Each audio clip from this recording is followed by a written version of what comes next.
Hi, my name is Siobhan Bradford, and I want to talk to you about me being an animal lover. Being an animal lover can be like having children. Just like any pet, they rely on you to take care of them. I have a love for dogs and reptiles. I love all kinds of animals, but I usually cling to the dogs and the reptiles when it comes to interest. I've been that way since I was a child. My stepfather was a dog breeder. And at about 12 is when I kind of sort of got into reptiles. I went over to a friend's house. They had a reptile, and I just got into it and just stayed that way. Animals are not for everyone, but they can help with different things in a person's life. If you are kind of alone or you're feeling sad, they can help, having you feel like someone is there. They can also help with making you a healthier person as far as depression, blood pressure, and just make a person feel really, really happy. So if you ever thought about getting a dog or some kind of animal, just to do something, just to have a friend, an animal or dog, preferably, would probably be more ideal for you to have.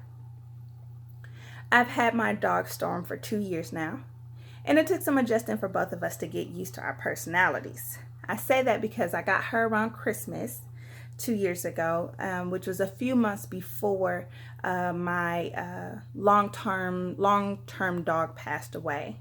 That dog's name was Marie, and she was 8. And I had her when she was a puppy as well, so it was very, very hard.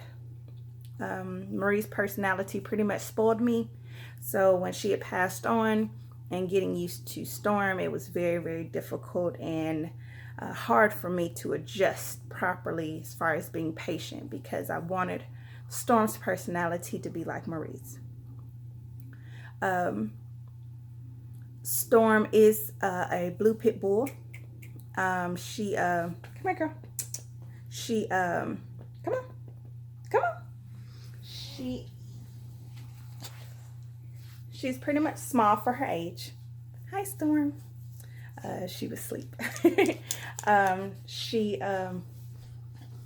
don't go into the stereotypes as far as pit bulls are dangerous or anything like that. I feel all dogs can be aggressive. It just depends on how they were raised. Me personally, I have a fear more from the small lap dogs or ankle biters than I do big German Shepherd or something like that, because one, they will let you know, if they're interested or not. Smaller dogs are just a little bit more sneaky for me. But yes, as long as you raise the dog right, any animal can be just as loving and protecting and caring, just like people may think of an Irish setter or something like that. I also have quite a few reptiles. I have 2 chameleons, 3 geckos, 2 turtles, 2 spiny-tailed lizards, and a bearded dragon. Although they are all cold-blooded, they are different in their own way. The main thing that they have in common is that they need heat, vitamins, and UVB lighting. I've had most of my reptiles since they were very little. And when they are small like that, it's very, very important that you give them the attention that they need, because just like any infant, they need you. You're going to have to feed them a few times a day. You're going to make sure you have to provide them with the things that they need.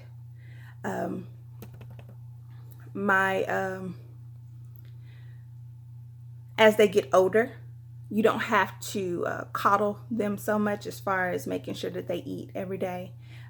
Every reptile eats something different. Not all of them are herbivores, which means that they eat like, green leaves like greens or lettuce or different things like that. Some of them actually need some insects. Some of them can do both.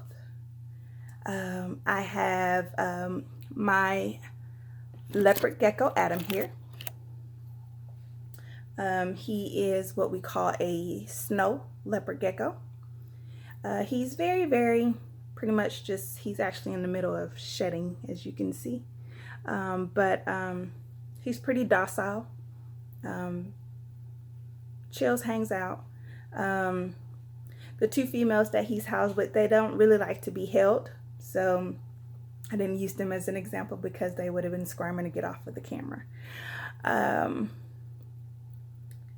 They do have what you call, they can replace their tails. Some lizards, their tails can come off as a kind of like a life-saving mechanism for them. If they feel like they got caught by their tail, they can break it off. And leopard geckos can grow their tails back. As far as for the chameleons, I have two chameleons, one male, one female. They are panther chameleons. My male panther chameleon, he changes different colors. And like most females in the animal kingdom, they don't usually get all the pretty colors like the males do. For example, peacocks.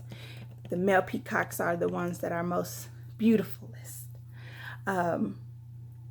As far as my spiny-tailed lizards, which are also called Uromastyx, they are desert lizards, so they require high temperature heat. They're pretty much just kind of like vegetarians. They don't drink water. They get all of their moisture and things from the greens that they eat. As far as for the turtles, I have water turtles. They're pretty straightforward, pretty easygoing. Just swim and chill, and they eat whatever fruit that I eat. They also eat the turtle food, but if you got some grapes that's gonna go bad, they'll take care of that for you. Same goes to things for like strawberries and different things like that. Lastly, my bearded dragon. His name is Max. He looks intimidating, but he's a real sweetheart. He's about 1.5 years old. He eats insects and also eats leafy greens. He's pretty much a hang-around type animal. In closing, most reptiles are very lazy.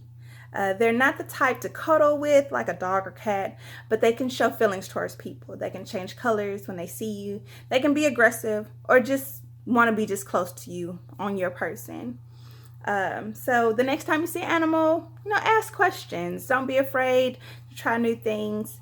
But animals are great. And if anything happened to my animals, everybody knows me.